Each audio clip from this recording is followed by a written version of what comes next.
capítulo séptimo. Recorte del Dai Lapo, 8 de agosto, pegado en el diario de Mina Morray. De un corresponsal. Mituí. Una de las tormentas más fuertes y repentinas que se recuerdan acaba de pasar por aquí, con resultados extraños.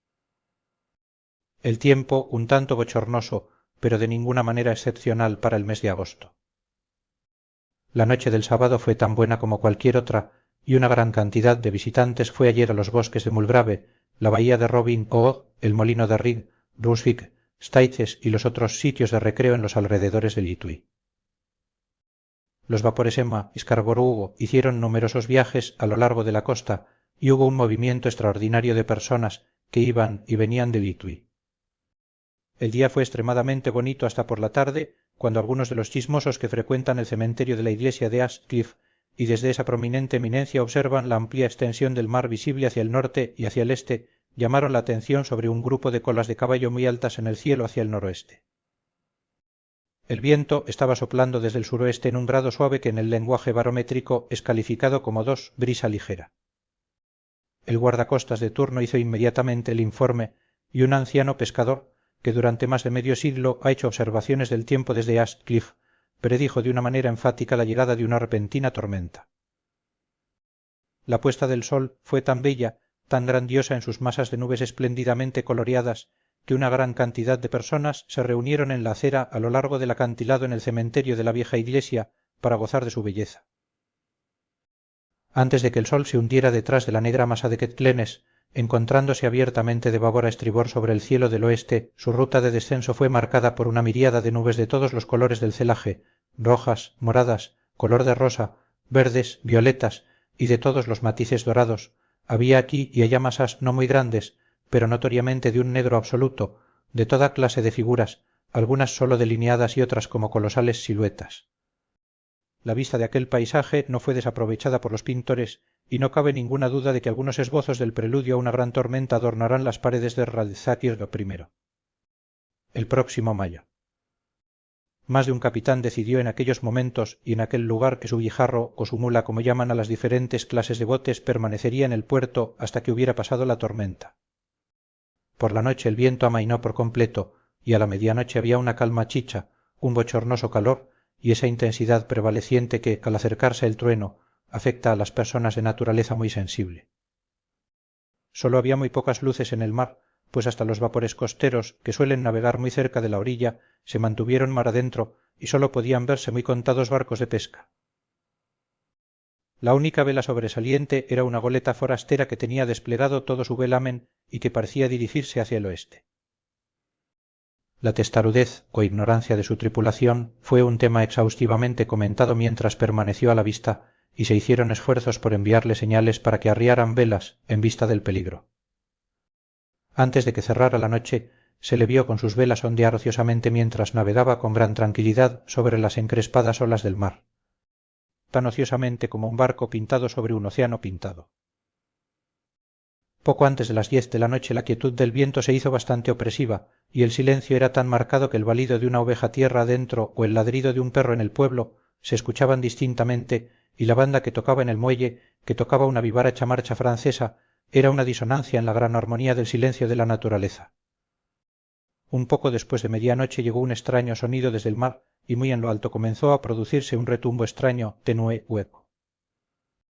Entonces, sin previo aviso, irrumpió la tempestad, con una rapidez que en aquellos momentos parecía increíble y que aún después es inconcebible. Todo el aspecto de la naturaleza se volvió de inmediato convulso. Las olas se elevaron creciendo con furia, cada una sobrepasando a su compañera, hasta que en muy pocos minutos el vidrioso mar de no hacía mucho tiempo estaba rugiendo y devorando como un monstruo.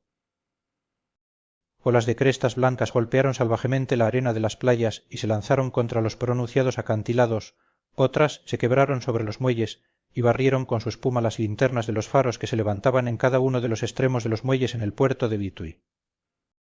El viento rugía como un trueno y soplaba con tal fuerza que les era difícil incluso a hombres fuertes mantenerse en pie o sujetarse con un desesperado abrazo de los puntales de acero. Fue necesario hacer que la masa de curiosos desalojara por completo los muelles, o de otra manera las desgracias de la noche habrían aumentado considerablemente. por si fueran pocas las dificultades y los peligros que se cernían sobre el poblado, unas masas de niebla marina comenzaron a invadir la tierra, nubes blancas y húmedas que avanzaron de manera fantasmal, tan húmedas, vaporosas y frías que se necesitaba sólo un pequeño esfuerzo de la imaginación para pensar que los espíritus de aquellos perdidos en el mar estaban tocando a sus cofrades vivientes con las viscosas manos de la muerte, y más de una persona sintió temblores y escalofríos al tiempo que las espirales de niebla marina subían tierra adentro. Por unos instantes la niebla se aclaraba y se podía ver el mar a alguna distancia, a la luz de los relámpagos, que ahora se sucedían frecuentemente seguidos por repentinos estrépitos de truenos, tan horrísonos que todo el cielo encima de uno parecía temblar bajo el golpe de la tormenta. Algunas de las escenas que acontecieron fueron de una grandiosidad inconmensurable y de un interés absorbente. El mar, levantándose tan alto como las montañas, lanzaba al cielo grandes masas de espuma blanca que la tempestad parecía coger y desperdidar por todo el espacio, aquí y allí un bote pescador, con las velas rasgadas, navegando desesperadamente en busca de refugio ante el peligro, de vez en cuando las blancas alas de una ave marina ondeada por la tormenta. En la cúspide de Ascliffe el nuevo reflector estaba preparado para entrar en acción, pero todavía no había sido probado. Los trabajadores encargados de él lo pusieron en posición y en las pausas de la niebla que se nos venía encima barrieron con él la superficie del mar. Una o dos veces prestó el más eficiente de los servicios, como cuando un barco de pesca, con la borda bajo el agua, se precipitó hacia el puerto, esquivando, gracias a la guía de la luz protectora, el peligro de chocar contra los muelles. Cada vez que un bote lograba llegar a salvo al puerto había un grito de júbilo de la muchedumbre congregada en la orilla, un grito que por un momento parecía sobresalir del ventarrón, pero que era finalmente opacado por su empuje. Al poco tiempo el reflector descubrió a alguna distancia una goleta con todas sus velas desplegadas, aparentemente el mismo navío que había sido avistado esa misma noche. A esas horas el viento había retrocedido hacia el este y un temblor recorrió a todos los espectadores del acantilado cuando presenciaron el terrible peligro en el que se encontraba la nave. Entre ella y el puerto había un gran arrecife plano sobre el cual han chocado de tiempo en tiempo tantos buenos barcos y que con el viento soplando en esa dirección sería un obstáculo casi imposible de franquear en caso de que intentase ganar la entrada del puerto. Ya era casi la hora de la marea alta, pero las olas eran tan impetuosas que en sus senos casi se hacían visibles las arenas de la playa, y la goleta, con todas las velas desplegadas, se precipitaba con tanta velocidad que, en las palabras de un viejo lobo de mar, debía de llegar a alguna parte, aunque sólo fuese al infierno. Luego llegó otra ráfaga de niebla marina, más espesa que todas las anteriores, una masa de neblina húmeda que pareció envolver a todas las cosas como un sudario gris y dejó asequible a los hombres sólo el órgano del oído, pues el ruido de la tempestad, el estallido de los truenos y el retumbo de las poderosas oleadas que llegaban a través del húmedo ambiente eran más fuertes que nunca. Los rayos del reflector se mantuvieron fijos en la boca del puerto a través del muelle del este, donde se esperaba el choque, y los hombres contuvieron la respiración. Repentinamente el viento cambió hacia el noreste, y el resto de la niebla marina se diluyó, y entonces, mirabile dictu, entre los muelles, levantándose de ola en ola a medida que avanzaba a gran velocidad, entró la rara goleta con todas sus velas desplegadas y alcanzó el santuario del puerto. El reflector la siguió, y un escalofrío recorrió a todos los que la vieron, pues atado al timón había un cuerpo con la cabeza caída que se balanceaba horriblemente hacia uno y otro lado con cada movimiento del barco. No se podía ver ninguna otra forma sobre cubierta.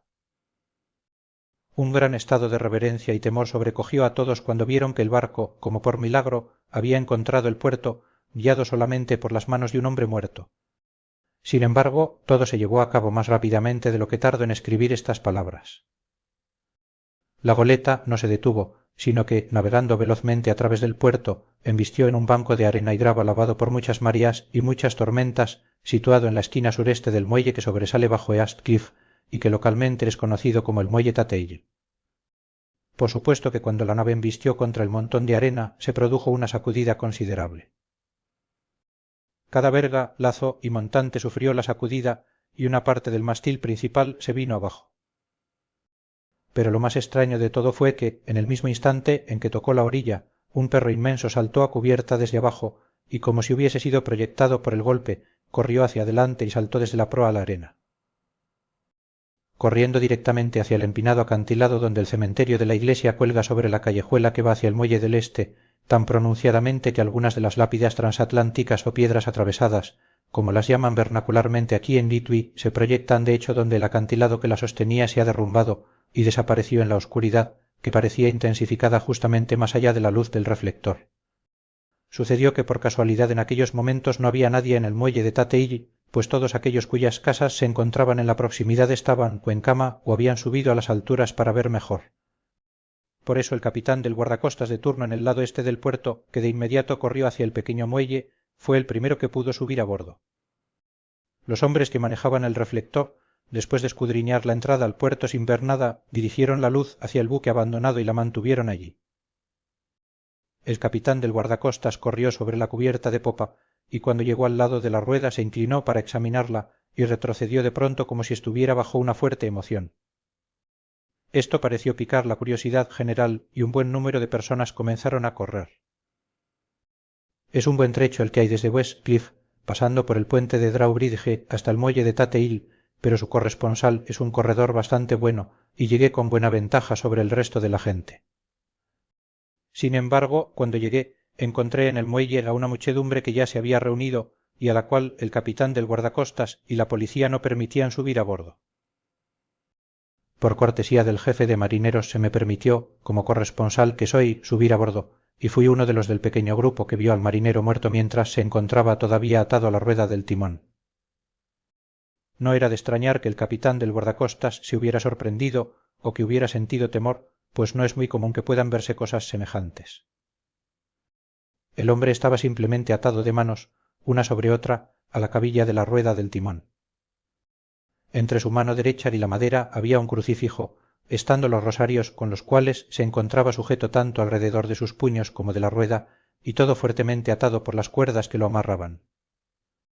El pobre sujeto puede ser que haya estado sentado al principio, pero el aleteo y golpeteo de las velas habían hecho sus efectos en el timón de la rueda y lo arrastraron hacia uno y otro lado, de tal manera que las cuerdas con que estaba atado le habían cortado la carne hasta el hueso.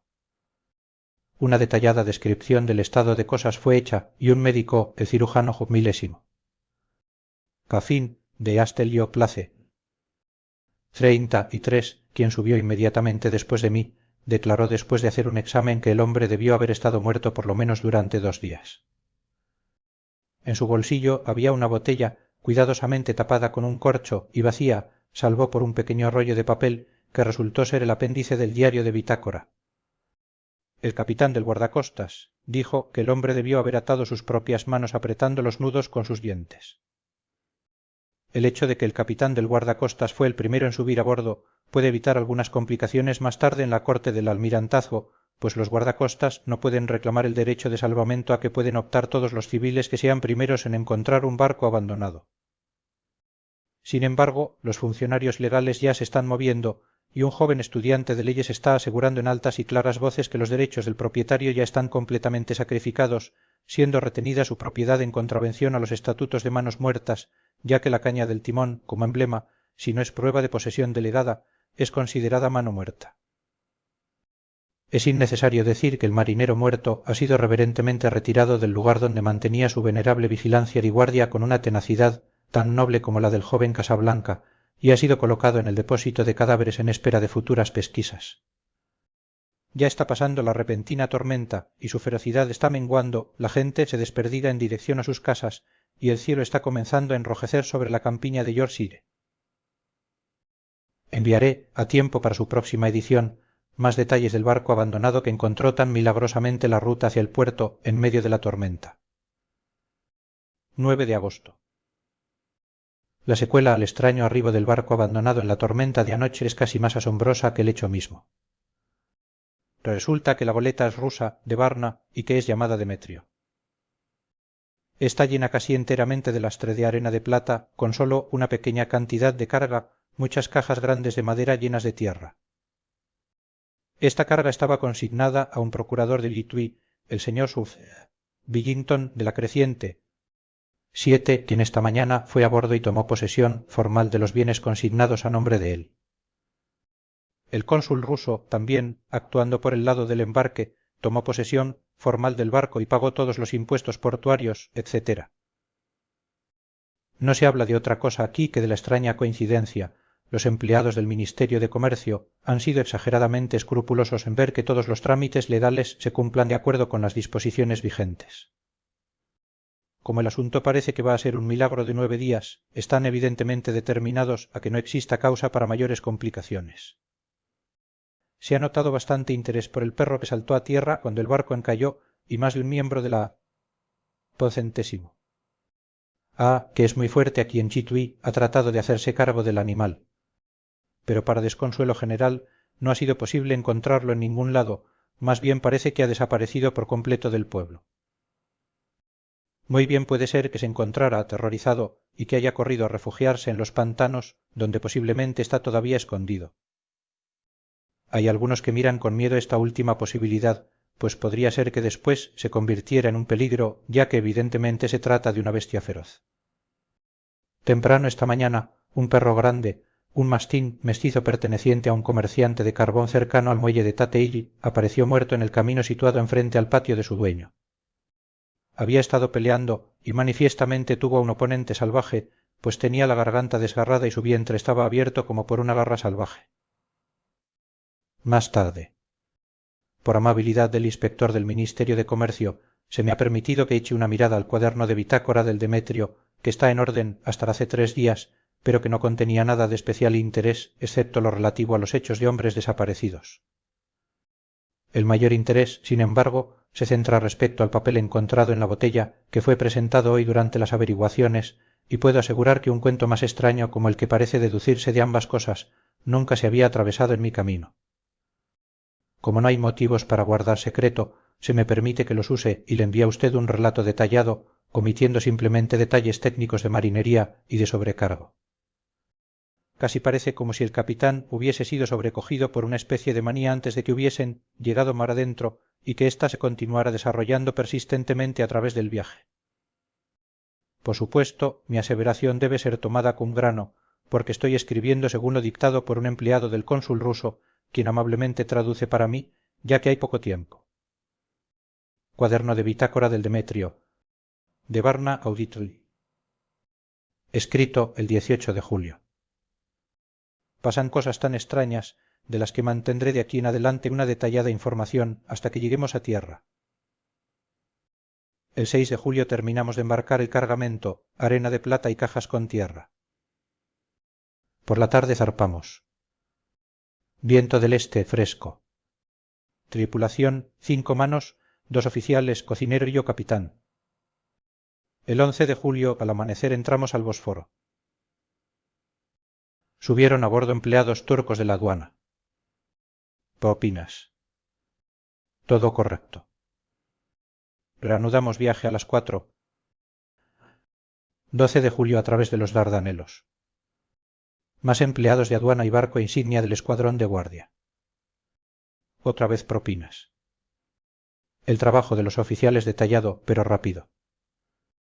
Querían deshacerse de nosotros con prontitud. Al anochecer pasamos al archipiélago. El 13 de julio pasamos cabo Matapán. La tripulación se encuentra insatisfecha por algo. Parece asustada, pero no dice por qué. El 14 de julio estuve un tanto ansioso por la tripulación. Todos los hombres son de confianza y han navegado conmigo otras veces. El piloto tampoco pudo averiguar lo que sucede, solo le dijeron que había algo y se persignaron. El piloto perdió los estribos con uno de ellos ese día y le dio un puñetazo. Esperaba una pelea feroz, pero todo está tranquilo. El 16 de julio el piloto informó en la mañana que uno de la tripulación, Petrovsky, ha desaparecido. No pudo dar más datos. Tomó guardia a babor a las 8 campanas, anoche fue relevado por Abramov, pero no fue a acostarse a su litera. Los hombres, muy deprimidos, dijeron todos que ya esperaban algo parecido, pero no dijeron más sino que había algo a bordo. El piloto se está poniendo muy impaciente con ellos, temo más incidentes enojosos más tarde. El 17 de julio, ayer, uno de los hombres, Olgaren, llegó a mi cabina y de una manera confidencial y temerosa me dijo que él pensaba que había un hombre extraño a bordo del barco.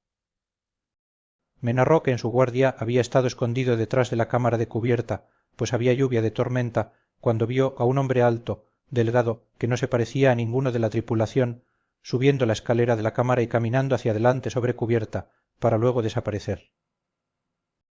Lo siguió cautelosamente, pero cuando llegó cerca de la proa no encontró a nadie y todas las escotillas estaban cerradas. Le entró un miedo pánico supersticioso y temo que ese pánico pueda contagiarse a los demás. Adelantándome, haré que registren todo el barco cuidadosamente de proa a popa. Más tarde ese mismo día reuní a toda la tripulación y les dije que, como ellos evidentemente pensaban que había alguien en el barco, lo registraríamos de proa a popa. El primer oficial se enojó, dijo que era una tontería y que ceder ante tan tontas ideas desmoralizaría más a los hombres. Dijo que él se comprometía a mantenerlos en orden a punta de garrote. Lo dejé a él encargado del timón, mientras el resto comenzaba a buscar, manteniéndonos todos unos al lado de otros, con linternas, no dejamos una esquina sin registrar. Como todo lo que había eran unas grandes cajas de madera, no había posibles resquicios donde un hombre se pudiera esconder. Los hombres estaban mucho más aliviados cuando terminamos el registro y se dedicaron a sus faenas con alegría. El primer oficial refunfuñó, pero no dijo nada más. 22 de julio. Los últimos 3 días, tiempo malo, y todas las manos ocupadas en las velas, no hay tiempo para estar asustados. Los hombres parecen haber olvidado sus temores. El piloto alegre otra vez, y todo marcha muy bien. Elogia a los hombres por su magnífica labor durante el mal tiempo. Pasamos Gibraltar y salimos de los estrechos. Todo bien. 24 de julio. Parece que pesa una maldición sobre este barco. Ya teníamos una mano menos, y al entrar en la bahía de Vizcaya con un tiempo de los diablos, otro hombre ha desaparecido anoche sin dejar rastro. Como el primero, dejó su guardia y no se lo volvió a ver. Todos los hombres tienen un miedo pánico. Envié una orden aceptando su solicitud de que se hagan guardias dobles, pues tienen miedo de estar solos. El piloto furioso. Temo que podamos tener algunos problemas, ya que o él o los hombres pueden emplear la violencia. 28 de julio. 4 días de infierno, bamboleándonos en una especie de tifón y con vientos tempestuosos. Nadie ha podido dormir. Todos los hombres están cansados. Apenas sé cómo montar una guardia, ya que ninguno está en condiciones de seguir adelante. El segundo oficial se ofreció voluntariamente a timonear y hacer guardia, permitiendo así que los hombres pudieran dormir un par de horas. El viento está amainando, el mar todavía terrorífico, pero se siente menos, ya que el barco ha ganado estabilidad. 29 de julio. Otra tragedia. Esta noche tuvimos guardia sencilla, ya que la tripulación está muy cansada para hacerla doble. Cuando la guardia de la mañana subió a cubierta no pudo encontrar a nadie a excepción del piloto. Comenzó a gritar y todos subieron a cubierta. Minucioso registro, pero no se encontró a nadie. Ahora estamos sin segundo oficial y con la tripulación en gran pánico. El piloto y yo acordamos ir siempre armados de ahora en adelante y acechar cualquier señal de la causa. 30 de julio. Todos regocijados, pues nos acercamos a Inglaterra. Tiempo magnífico, todas las velas desplegadas. Me retiré por agotamiento, dormí profundamente, fui despertado por el oficial diciéndome que ambos hombres, el de guardia y el piloto, habían desaparecido.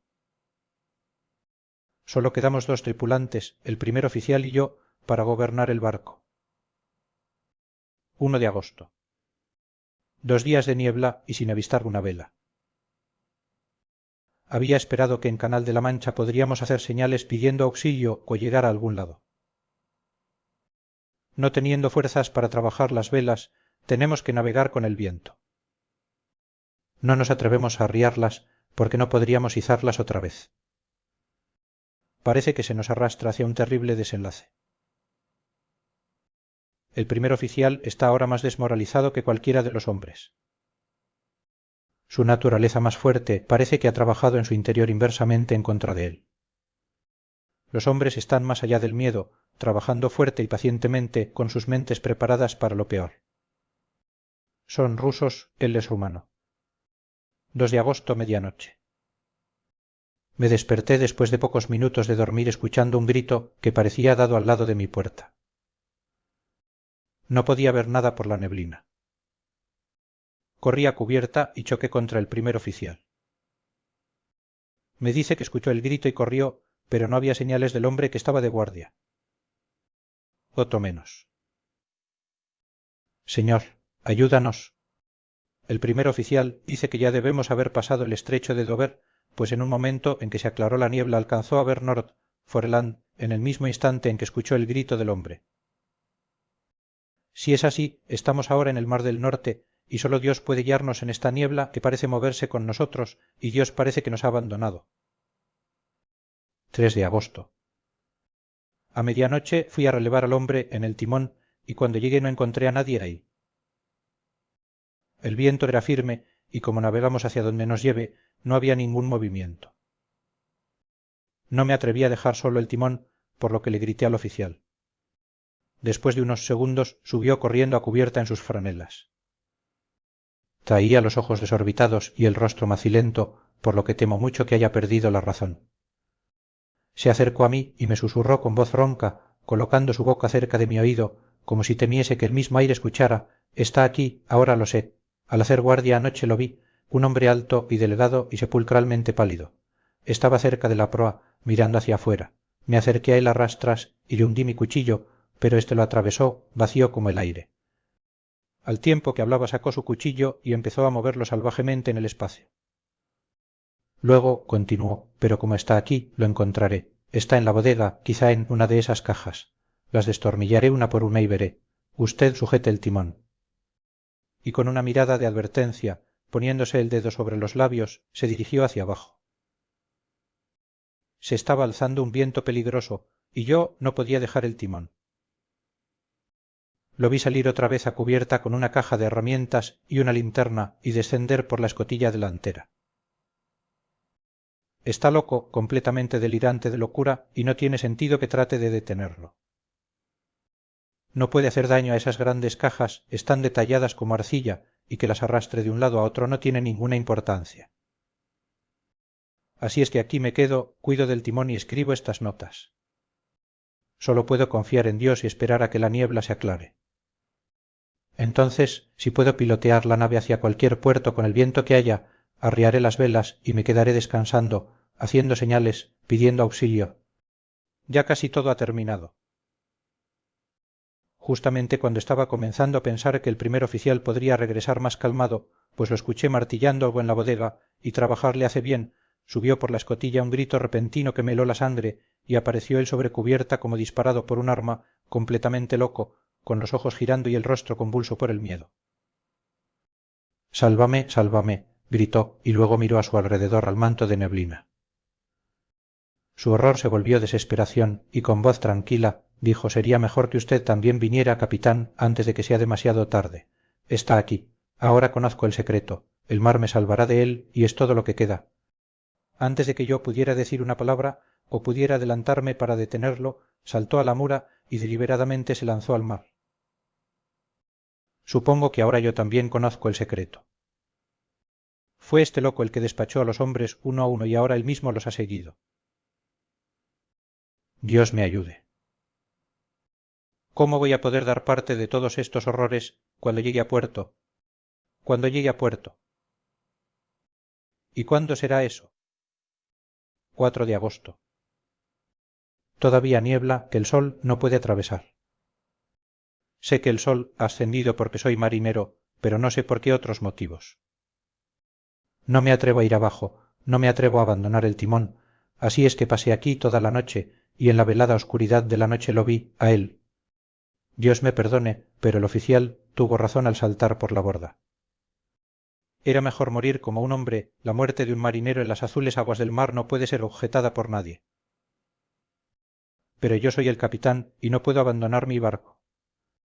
Pero yo frustraré a este enemigo o monstruo, pues cuando las fuerzas comiencen a fallarme ataré mis manos al timón y junto con ellas ataré eso a lo cual esto él. No se atreve a tocar, y entonces, venga buen viento o mal viento, salvaré mi alma y mi honor de capitán. Me estoy debilitando y la noche se acerca. Si puede verme otra vez a la cara pudiera ser que no tuviese tiempo de actuar. Si naufragamos, tal vez se encuentre esta botella y aquellos que me encuentren comprenderán, si no bien, entonces todos los hombres sabrán que he sido fiel a mi juramento. Dios y la Virgen Santísima y los santos ayuden a una pobre alma ignorante que trata de cumplir con su deber. Por supuesto, el veredicto fue de absolución.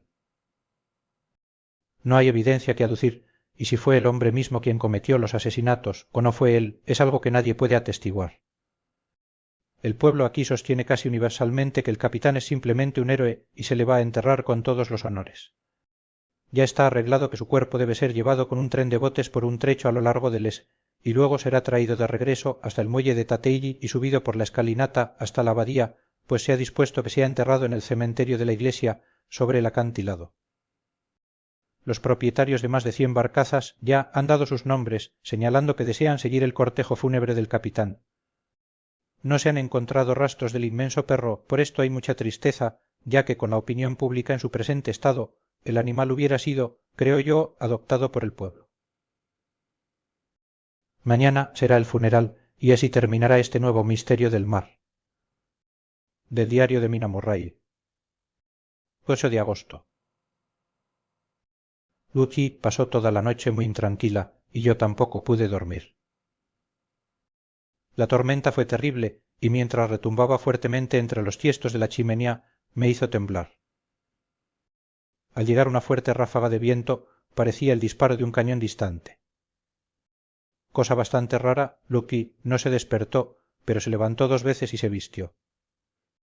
Por fortuna, en cada ocasión me desperté a tiempo y me las arreglé para desvestirla sin despertarla, metiéndola otra vez en cama. Es cosa muy rara este su sonambulismo, pues tan pronto como su voluntad es frustrada de cualquier manera física, su intención, si es que la tiene, desaparece y se entrega casi exactamente a la rutina de su vida. Temprano esta mañana nos levantamos las 2 y bajamos hasta el puerto para ver si había sucedido algo durante la noche.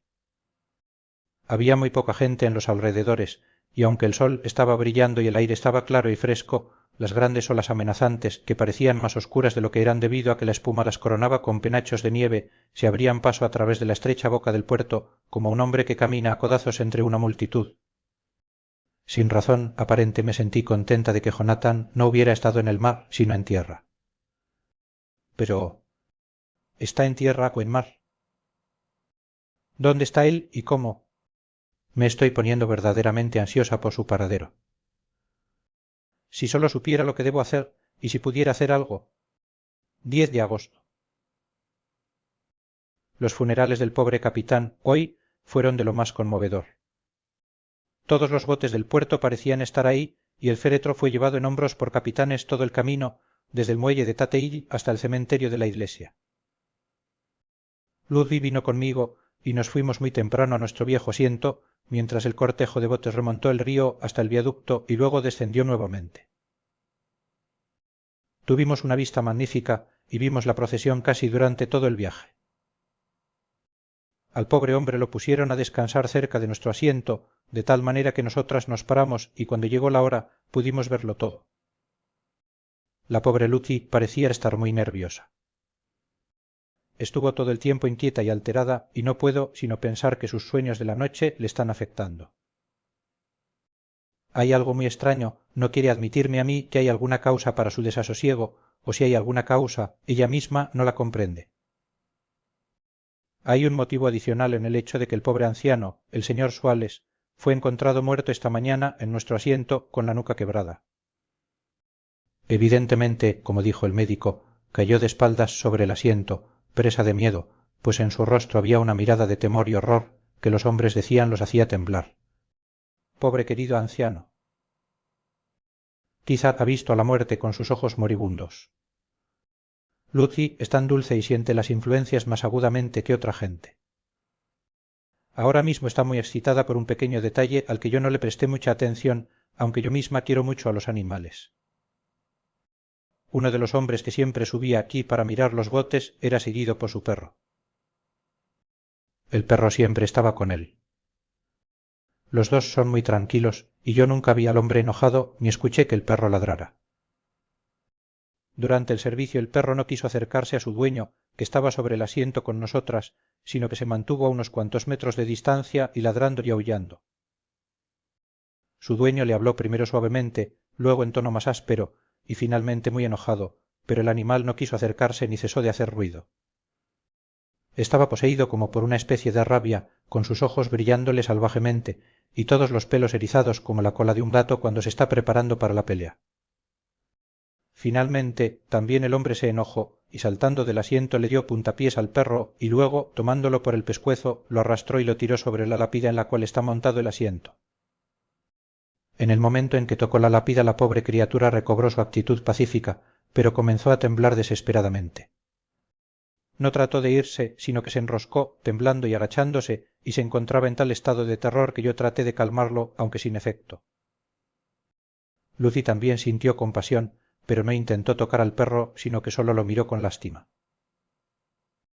Temo mucho que tenga una naturaleza demasiado sensible como para que pueda andar por el mundo sin problemas. Estoy segura de que esta misma noche soñará con todo lo que ha sucedido. Toda la acumulación de hechos extraños, el barco piloteado hasta el puerto por un hombre muerto, su actitud, atado al timón con un crucifijo y rosarios, el emotivo funeral, el perro, unas veces furioso y otras aterrorizado, le dará abundante material para sus sueños. Creo que para ella lo mejor sería retirarse a su cama, cansada físicamente, por lo que la llevaré a dar una larga caminata por los acantilados de la bahía de Robin Hood y luego de regreso. No creo que después le queden muchas inclinaciones para caminar dormida.